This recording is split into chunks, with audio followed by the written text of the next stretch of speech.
He lost his mobility from the lower body part gradually to the upper body part. Started difficulty in walking and then lying on the bed. He woke up every 2 hours, but I couldn't find out why. Because at the beginning, lots of the pediatric doctors came to our ward. No one can find what's happening with James. It happened quite quickly. Over about 3 or 4 days, he was unable to walk at all, so he was paralysed. The reason his presentation was lucky from his point of view is that we have an interest in brain inflammation and spine inflammation at the Children's Hospital at Westmead.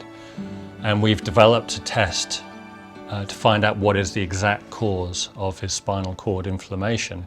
So after James was diagnosed with MOG antibody demyelination, Dr. Russell gave him infusion for the first 3 days.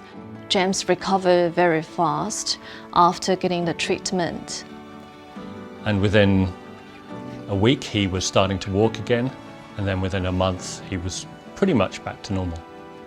But we know with this condition that occasionally some children can have a second attack.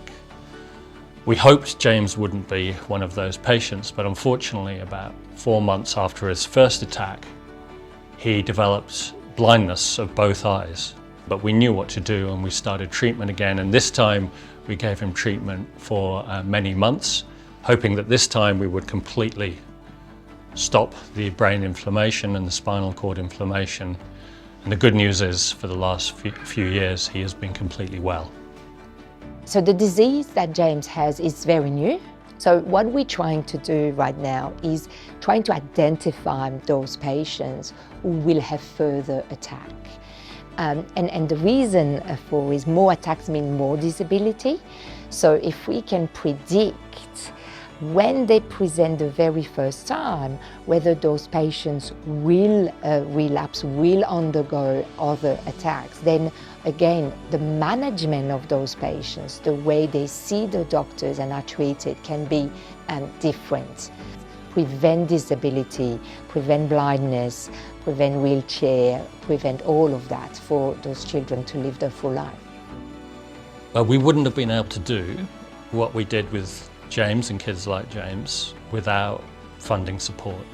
And in the last 10 years, in this particular disease that James has, we have gone from being a finding to now being accepted around the world that we know exactly what this disease is and how to treat it. Philanthropy allows us to progress much more quickly and take this from something in the laboratory to something we can use at the bedside with the patient that results in treatment. Join us on this journey to find answers. We still have so much to learn. We need to do better. And with these discoveries, we will make a difference. What you're doing is important, what you're doing is generous, and we really can't do it without you.